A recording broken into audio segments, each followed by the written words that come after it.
चलिए दोस्तों, तो शिवाजी IAS अकादमी अंडा दुर्ग में आपका स्वागत है। मैं हूं शिवा देशमुख और हम लोग स्टडी कर रहे हैं आपके छत्तीसगढ़ के जो आपके टोटल 33 जिले हैं। उस 33 जिलों को सिलसिलेवार तरीके से सुकमा से लेकर के बलरामपुर तक हम लोग एक एक करके आपका स्टडी करेंगे, जिसमें से हम लोग आपका पूरा पढ़ेंगे उस उस जिले में आपका कौन कौन सा आपका नदी है, कौन कौन सा आपका पर्वत है, कौन कौन सा पठार है, कौन सी खनिज है, कितने तहसील है, कितना विधानसभा क्षेत्र है और कितने आपके राज्यों से घिरा हुआ है और कितने जिलों से लगा हुआ है। ये सबको हम लोग एक एक करके आपका स्टडी करते जाएंगे ताकि सिलेबस पढ़ने से पहले सभी चीज़ें आपके दिमाग में आपका पहले से बैठ जाए। जैसे आपका मैप खत्म होगा फिर सिलेबस में आएंगे हम लोग। तो उसी में आज हम लोग पहला जिला पढ़ने वाले हैं। उस जिले का नाम हमारा आपका सुकमा, ये सुकमा जिला है। तो आपको याद रखना है सुकमा जिला है हमारे छत्तीसगढ़ के सबसे दक्षिण में स्थित आपका जिला है और इस जिले का निर्माण 2012 में दंतेवाड़ा से अलग होकर हुआ था। 2012 में, तो 2012 में दंतेवाड़ा से अलग होकर बना, मतलब इनके मातृ जिला का नाम है आपका दंतेवाड़ा। तो इसको याद रखना है। तो देखिए हमारे जो आपका सुकमा है, ये सुकमा के समीपवर्ती 3 जिले हैं, बीजापुर, दंतेवाड़ा, बस्तर। तो बीजापुर, दंतेवाड़ा, बस्तर हमारे आपके 3 जिले हैं, जबकि 3 राज्यों से लगा हुआ है, उड़ीसा, आंध्र प्रदेश और आपके तेलंगाना। तो उड़ीसा, आंध्र प्रदेश, तेलंगाना 3 राज्यों से लगा हुआ है और 3 हमारे आपके जिलों से लगा हुआ है। तो ये हमारा आपका जो छत्तीसगढ़ जो आपका छत्तीसगढ़ का सबसे दक्षिण में स्थित जिला हमारा आपका सुकमा है, जबकि छत्तीसगढ़ के सबसे दक्षिण में स्थित स्टेट बोलने से हमारा आपका आंध्र प्रदेश। ये क्वेश्चन पूछ चुके हैं, तो इसको अच्छे से याद रखना है। तो ये हमारे आपका सुकमा आपका जिला है। यदि इसको हम लोग आपका मैप में देखेंगे छत्तीसगढ़ के, तो छत्तीसगढ़ के मैप में देखेंगे तो हमारा सुकमा जिला यहाँ का आपको दिखेगी, ये सुकमा जिला है। तो हमारे जो छत्तीसगढ़ में 5 संभाग है और 33 जिला है, उसमें से आज हम लोग शुरू किए बस्तर संभाग। और बस्तर संभाग में हम लोग आज पहला जिला पढ़ रहे हैं, उसका नाम है सुकमा। ये सुकमा देखिए सबसे दक्षिण में स्थित है और इनके अड़ोसी पड़ोसी मतलब इनके सीमा से लगा हुआ जिला है आपका, इधर बीजापुर है, ये दंतेवाड़ा है और ये आपका बस्तर है। और अभी मैंने आपको दिखाया हूँ, इधर आपका उड़ीसा है, इधर नीचे में आंध्र प्रदेश है और इधर आपका तेलंगाना है। तो ये हमारे आपके 3 राज्यों से लगा हुआ है और इनके सीमा से लगा हुआ जिलों की संख्या आपके 3 है, बीजापुर, दंतेवाड़ा और आपका बस्तर।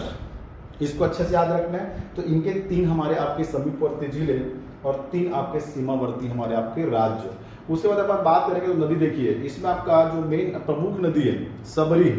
सुकमा का जो प्रमुख नदी के बारे में बात करेंगे तो आपका हमारा जो सबरी नदी है, तो ये जो सबरी नदी है, इसी सबरी नदी को हम लोग पढ़ने वाले हैं। ये देखिए हमारा जो सबरी नदी का जो उद्गम होता है ना, कोरापुट से होती है। कोरापुट हमारे आपका उड़ीसा के कोरापुट से निकलेगी और उड़ीसा में सबरी नदी को कोलाब नदी के नाम से जानते हैं। और 173 किलोमीटर की सफर करते हुए ये पहले आपका उड़ीसा में बहेगी, फिर छत्तीसगढ़ में आएगी, फिर आपका आंध्र प्रदेश में आएगी। इसको याद रखना है। 3 आपके राज्यों में बहती है, टोटल लंबाई आपका 173 किलोमीटर है और 3 राज्यों में बहते बहते आकर के आपका गोदावरी में जाकर के मिल जाती भद्राचलम के पास। इसको आपको याद रखना है। तो मैं थोड़ा सा आपको समझा देता हूँ नदी बहती कैसी है। थोड़ा सा मैप में देखेंगे तो हमारा आपका, फिर अपन नदी में चले जाएंगे। हमारा ये आपका उड़ीसा में आपका एक कोरापुट जिला है, ये कोरापुट जिला है। इसी कोरापुट जिले से निकलेगी हमारी नदी सबरी। पहले आपका उड़ीसा में आएगी, फिर बस्तर में आएगी, बस्तर के पास आपका सुकमा में जाएगी और ऐसे आपका उड़ीसा और छत्तीसगढ़ की बॉर्डर बनाते हुए आंध्र प्रदेश में आपका जाकर के गोदावरी में मिल जाएगी। इसकी टोटल लंबाई 173 किलोमीटर है और इसका नाम है सबरी। छत्तीसगढ़ में सबरी बोलते हैं इनको और उड़ीसा में बोलते हैं कोलाब। ये कोलाब नदी है आपका। हम लोग आगे जब पढ़ेंगे तो जब बस्तर जिला पढ़ेंगे तो बताऊंगा, बस्तर में इनकी सहायक नदी हमारा आपका कांगेर नदी और कांगेर की सहायक है आपके मुंगा बहार और उसी मुंगा बहार में आपके छत्तीसगढ़ की सबसे ऊंची जलप्रपात तिरथगढ़ जलप्रपात है। और अभी हम लोग आगे देखेंगे, जब सुकमा में जाते हैं तो सुकमा में जाएंगे तो आपके यहाँ पे मिलेगा हमारा आपका गुप्तेश्वर जलप्रपात और आगे जब जाएंगे तो आपका मिलेगा आपका रानी दरहा जलप्रपात। तो 2 हमारे आपके जलप्रपात इसी आपके सबरी नदी में। जबकि आपका आगे जब बढ़ेंगे तो हम लोग देखेंगे आगे उसमें आपका छत्तीसगढ़ का एकमात्र हमारा आपका जल परिवहन, हमारा आपका स्टेट वाटरवे कोंटा से आपका कुनावरम पढ़ेंगे आगे, कोंटा से कुनावरम इसी सबरी नदी में है। और इसी हमारे आपका जो सबरी नदी का जो सहायक नदी इधर हमारा मलगेर नदी है, ये आपका ये महिला जिला है तो जो आपका ये बैलाडीला जो आपके दंतेवाड़ा में है, इसी बैलाडीला से नदी निकलेगी, उस नदी का नाम है आपका मलगेर नदी। ये मलगेर नदी, ये क्वेश्चन पूछ चुका है, मलगेर नदी का उद्गम कहाँ से होता है? तो होता है दंतेवाड़ा बैलाडीला से, और आ करके मिल जाएगी हमारे आपके सुकमा में। और इसी आपका मलगेर नदी में मलगेर इंदुल जलप्रपात है। तो आगे हम लोग देखते हैं एक एक करके। इसको मैं समझा चुका हूँ अभी आपको कि दोनों आपका जो है उड़ीसा और हमारे छत्तीसगढ़ की बॉर्डर बनाते हुए सबरी नदी जो है आपके आंध्र प्रदेश में प्रवेश करेगी और जा करके मिल जाएगी हमारे आपके गोदावरी नदी में। तो ये देखिए, ये सबरी नदी है, इसको कोलाब नदी के नाम से भी जानते हैं। टोटल लंबाई 173 किलोमीटर है, और आपका इसमें गुप्तेश्वर जलप्रपात है सुकमा में, और आपका रानी दरहा जलप्रपात। जबकि मलगेर नदी, जो मलगेर नदी में हमारा आपका मलगेर इंदुल जलप्रपात। तो 3 वाटरफॉल याद रखना है। तो एक हो गया हमारे आपके समीपवर्ती जिले, तो सुकमा के 3 समीपवर्ती जिले हैं, बीजापुर, दंतेवाड़ा, बस्तर, और 3 समीपवर्ती राज्य है, उड़ीसा, आंध्र प्रदेश, तेलंगाना। जबकि आपका एक प्रमुख नदी बोलने से हमारा सबरी है, और इसी सबरी में आपका 2 वाटरफॉल, गुप्तेश्वर और आपका रानी दरहा, और मलगेर नदी में आपका मलगेर इंदुल जलप्रपात है। उसके बाद ये देखिए हमारा आपका ये गुप्तेश्वर जलप्रपात है, जो हमारा आपके सुकमा में स्थित है। जबकि आपका दूसरा हमारा आपका रानी दरहा जलप्रपात, ये भी आपके सुकमा में स्थित है। और जबकि आपका हमारा तीसरा है मलगेर इंदुल जलप्रपात, ये भी सुकमा में है। तो 3 वाटरफॉल याद रखना है एग्जाम के लिए। ऐसे तो है बहुत सारे हमारे बस्तर को आपका जलप्रपातों के शहर के नाम से जानते हैं, नगरी है, लेकिन हमारा जो आपका जो एग्जाम के लिए इम्पोर्टेंट है उतना ही पढ़ेंगे। चलिए आगे बढ़ते हैं। फिर आपका अभी मैंने आपको बताया कि हमारा सबरी नदी में छत्तीसगढ़ का एकमात्र स्टेट वाटरवे है आपका हमारा जल परिवहन मार्ग, और ये हमारा आपका कोंटा से कुनावरम। ये भी क्वेश्चन पूछ चुका है कहाँ से कहाँ तक है, तो कोंटा से कुनावरम 36 किलोमीटर एकमात्र नाव का परिवहन का हमारा आपका माध्यम है आपका हमारा कोंटा से कुनावरम। नदी बोलने से हमारे आपके सबरी नदी। चलिए आगे बढ़ते हैं। फिर बात करेंगे आपके तहसील के बारे में। तो हमारे छत्तीसगढ़ में अभी वर्तमान के बारे में बात करेंगे तो आपके 250 तहसील है। इन 250 तहसीलों में से 4 तहसील हमारे आपके सुकमा में है, कोंटा, सुकमा, छिंदगढ़, गादीरास। इसमें क्वेश्चन ये पूछा है कि छत्तीसगढ़ का सबसे दक्षिणतम प्लेस कौन सा है, स्थान, तो हमारा कोंटा है। या क्वेश्चन पूछेगा कि आपके छत्तीसगढ़ का सबसे दक्षिणतम तहसील कौन सा है, तो आपका कोंटा है। ये हमारा आपका नेशनल हाईवे आपके 30 में है। आपको याद रखना है हमारे सुकमा से आपका 2 आपके रोड गुजरेगी, एक तो आपका नेशनल हाईवे 30 और एक हमारा स्टेट हाईवे 5। तो आपके स्टेट हाईवे को भी याद रखना है। जैसे आपका मैप में अपन देख लेते हैं, इसमें आपका मैप में आएंगे वापस से, तो ये हमारा आपका छत्तीसगढ़ है। तो छत्तीसगढ़ में हमारा 20 नेशनल हाईवे है। ये आपका कोंटा, ये कोंटा है। ये कोंटा से आपका जबलपुर, कोंटा से जबलपुर NH 30 नेशनल हाईवे 30 गुजरती है। और ये हमारे आपके छत्तीसगढ़ का सबसे लंबा सड़क है। छत्तीसगढ़ का सबसे लंबा सड़क नेशनल हाईवे, सेंट्रल गवर्नमेंट का रोड है ये। जबकि हमारा आपका इसी कोंटा से ऊपर जब जाते हैं तो आपका दंतेवाड़ा होते हुए, नारायणपुर होते हुए आपका जाएगी हमारा आपका स्टेट हाईवे 5। ये राज्य सरकार की सड़क है। तो इस सड़कों को भी याद रखना है। अभी हमारा आपका क्वेश्चंस पूछ रहे हैं रोड के बारे में, तो इन सब आपके सड़क को भी याद रखना है। ये आपका कोंटा से निकलेगी और जबलपुर को जाएगी, और ये हमारा कोंटा से निकलेगी इधर आपका दंतेवाड़ा, नारायणपुर, अंतरगढ़, भानुप्रताप होते हुए ऐसे आपका बाद आपका निकल जाएगी। आगे देखेंगे इसको। तो अभी फिलहाल इसको यहाँ भी अभी इतना याद रखना है सुकमा में, तो 2 रोड यहाँ तक याद रखना है। तो इसी आपके 2 रोड है हमारा आपका NH 30, इसी NH 30 में आपका है कोंटा, सुकमा, छिंदगढ़ और आपके गादीरास। तो सॉरी, कोंटा, सुकमा और आपके छिंदगढ़ और गादीरास तो आपका थोड़ा साइड में है। इसी रोड में 3 प्लेस को याद रखना है। तो 250 तहसील में से 4 तहसील हमारे आपके सुकमा में। अब बात करते हैं आपका विधानसभा क्षेत्र के बारे में। तो हमारा आपका छत्तीसगढ़ में टोटल 90 विधानसभा क्षेत्र है, याद रखना है। टोटल 90 विधानसभा क्षेत्र है टोटल छत्तीसगढ़, जिसमें आपका 51 जनरल है, 29 ST है और 10 आपके SC सीट है छत्तीसगढ़ में। उसमें से हमारा आपका कोंटा एक विधानसभा क्षेत्र है सुकमा, और ये आपका ST क्षेत्र है।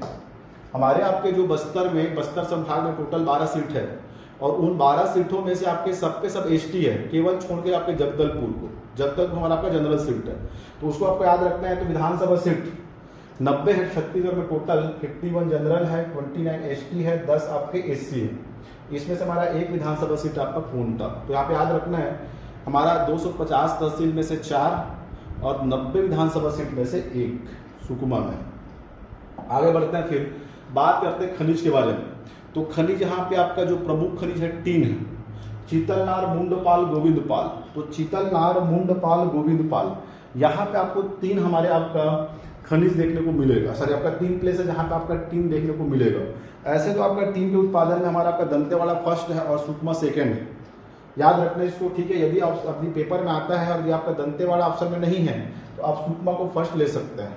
ये हमारा एक सामरिक खनिज है, इसको याद रखना बहुत इंपॉर्टेंट है। और टीन के उत्पादन में पूरे भारत में छत्तीसगढ़ ही फर्स्ट है, इसको भी याद रखना है। तो ये टीन आपको मिलेगा चीतलनार, मुंडपाल, गोविंदपाल, ये हो गया टीन। उसके बाद आपका यहाँ और अन्य खनिज देखने को मिलेगा, आपका एरावूर में आपका ग्रेफाइट और हमारा आपका सोना कुपनार में आपका कोरंडम देखने को मिलेगा। लेकिन प्रमुख रूप से अपन देखेंगे तो आपका हमारा टीन है यहाँ पर, इसको देखना है। उसके बाद बात करते हैं हमारा आपका एजुकेशन के बारे में बात करेंगे तो हमारे छत्तीसगढ़ का पहला साइंस पार्क, याद रखना है इसको काट दो उसको, ठीक है। एजुकेशन के बारे में बात करेंगे तो हमारा आपके सुकमा, यहाँ पे हम लोग देखे थे सुकमा, ये सुकमा में आपके छत्तीसगढ़ का पहला साइंस पार्क है, इसको भी याद रखना। छत्तीसगढ़ का पहला साइंस पार्क हमारे सुकमा में बनाया गया है, इसको याद रखना है। तो छत्तीसगढ़ का पहला हमारा आपका साइंस पार्क है आपका सुकमा में, इसको भी याद रखना अच्छे से, ठीक है। उसके बाद फिर आगे बढ़ेंगे तो अब बात करते हैं आपका जनगणना 2011। अभी हमारा जनगणना चल रही है, उनका रिपोर्ट 2027 में आना है। एक्चुअल में जनगणना आपके 2011 में होना था, सॉरी 2021 में होना था, क्योंकि 2011 के बाद 2021 10 साल में आपका जनगणना होती है। तो लेकिन अभी कोरोना के चलते हुए हमारा आपका जनगणना नहीं हो पाया था, तो अभी जनगणना हो रही है जिसका रिपोर्ट 2027 में आएगा। लेकिन अभी जब तक रिपोर्ट नहीं आया है तब तक हमको आपका जनगणना 2011 के अकॉर्डिंग ही स्टडी करना है।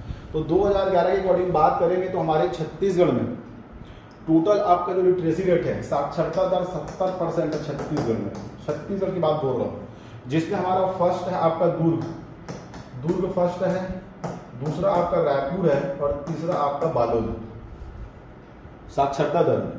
तो पहला आपका दुर्ग है, दूसरा रायपुर है, तीसरा आपका बालोद है।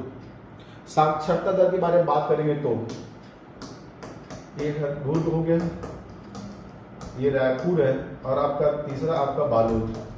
ये साक्षरता दर में सबसे 3 आपके फर्स्ट हमारे आपके जिले 83%, 82%, 82%, ठीक है। आपका लगभग अप्रोक्सीमेट याद रखना है। तो दुर्ग, रायपुर और आपके बालोद 3 आपके हमारे साक्षरता दर में फर्स्ट आपके जिले, जबकि सबसे कम में हमारा आपका सुकमा है 34%। तो सबसे कम में पहला आपका सुकमा, ये सुकमा को आपको याद रख लेना है। तो आपका हमारा सुकमा आपका सबसे कम है और 3 हमारे आपके सबसे अधिक साक्षरता दर वाले आपके जिले। जबकि बात करते हैं जनसंख्या की, तो जनसंख्या वर्तमान में हमारे छत्तीसगढ़ में आपका 2,55,40,100 जो आपके 96 जनसंख्या छत्तीसगढ़ में, उसमें आपका सबसे अधिक 2011 जनगणना के अकॉर्डिंग बात करेंगे तो सबसे अधिक रायपुर में, दूसरा आपका बिलासपुर याद रखना है और तीसरा आपका दुर्ग। 2011 के अकॉर्डिंग बात कर रहा हूँ मैं, ठीक है। जबकि सबसे कम आपका हमारा नारायणपुर में 1,40,000, लगभग 1.5 लाख बोलना है नारायणपुर। तो सबसे कम आपका नारायणपुर और आपका दूसरा सबसे कम हमारा आपका सुकमा लगभग आपका 1.5 लाख और तीसरा सबसे कम है आपका बीजापुर 2,55,000। तो ये हमारा आपका जनगणना 2011 के अकॉर्डिंग बात करेंगे तो हमारे छत्तीसगढ़ में आपके सबसे अधिक आपका लिटरेसी रेट दुर्ग में है और सबसे कम सुकमा में है, जबकि जनसंख्या सबसे अधिक रायपुर में है, सबसे कम आपका नारायणपुर में है और दूसरा सबसे कम बोलेंगे तो हमारा आपका सुकमा है, इसको याद रखना है। फिर बात करते हैं यहाँ के पर्व एवं त्योहारों के बारे में। तो हमारे सुकमा में आपका रामाराम का मेला भरता है नवाखानी पर्व के समय, इसको याद रखना है। क्वेश्चन पूछा आपका रामाराम का मेला कहाँ भरता है, तो रामाराम का मेला भरेगा आपका सुकमा में। जबकि आपका गोबर बोहरानी पर्व ये छिंदगढ़ तहसील हमारे छत्तीसगढ़ के आपका छिंदगढ़ तहसील में आपका गोबर बोहरानी का पर्व मनाया जाता है, ये छिंदगढ़ है। तो छिंदगढ़ तहसील में हमारा आपका गोबर बोहरानी का पर्व मनाया जाता है। तो पर्व याद रखना है आपका गोबर बोहरानी, और हमारा आपका मेला भरेगा आपका रामाराम का मेला। तो इसको अभी क्या करना है, आपको याद रखना है। जब आपका सिलेबस हम लोग पढ़ते हैं तो इसको पूरा डिटेल में करते हैं। तो अभी सबसे पहले आपके दिमाग में पिक्चर ये बनाना है कि गोबर बोहरानी पर्व एक्चुअल में कहाँ मनाते हैं और हमारा रामाराम का मेला कहाँ भरता है, सुकमा। तो इन सबको आपका दिमाग में आपका डिस्ट्रिक्ट वाइज याद रखना है। जबकि जनजाति के बारे में बात करेंगे तो हमारे छत्तीसगढ़ में टोटल आपके 54 जनजाति है। उन 54 जनजाति में से दोरला को याद रखना है सुकमा में आपका दोरला जनजाति याद रखना है। डिटेल जब पढ़ेंगे तो आपका बताऊंगा टॉपिक में आपका हमारा पेंडुल और आपके पंडुल लोक नृत्य है। ये क्या होता है, इनका खान पान कैसा है, रहन सहन क्या है, नृत्य क्या है, पर्व क्या है, ये सब हम लोग आपका जब सिलेबस पढ़ेंगे तब इसको याद रखेंगे। हम लोग आपका स्टडी करेंगे। अभी केवल याद रखना है दोरला जनजाति कहाँ पाया जाता है। तो अभी हमको क्या करना है, मैप में दिमाग को बसा करके रखना है। चलो आगे बढ़ते हैं। फिर अब बात करते हैं हमारा आपका ST SC जनसंख्या के बारे में, सबसे अधिक कहाँ है और सबसे कम हमारे कहाँ है। तो बात करेंगे आपका ST मतलब आपके जनजाति है, अनुसूचित जनजाति के बारे में बात करेंगे तो हमारा आपका परसेंट वाइज सबसे अधिक सुकमा में है। जनसंख्या वाइज बात करेंगे तो सबसे अधिक जसपुर में है। जनसंख्या वाइज सबसे अधिक जसपुर में है और परसेंट वाइज सबसे अधिक आपके सुकमा में है। इसको भी याद रखना है, ST जनसंख्या। जबकि आपका SC जनसंख्या आपका परसेंट और आपके जनसंख्या दोनों सबसे कम है हमारे आपके सुकमा में। तो ST सबसे अधिक है और SC आपके सबसे कम है हमारे आपके सुकमा। तो सुकमा में आपका इतना ही पढ़ना था। आगे आपका हम लोग जब नेक्स्ट क्लास होगी तो उसमें हम लोग आपके नेक्स्ट एक जिले और पकड़ेंगे और इसमें कौन कौन से जो क्वेश्चन आपके 10 साल में जो क्वेश्चन आए हैं इसको मैं आपके PDF के माध्यम से क्लास में भेज दूंगा ग्रुप में, तो स्टडी कर लेंगे। तो इस प्रकार हमारा आपका सुकमा जिला होता है कंप्लीट। कल देखते हैं आपका नेक्स्ट जिला।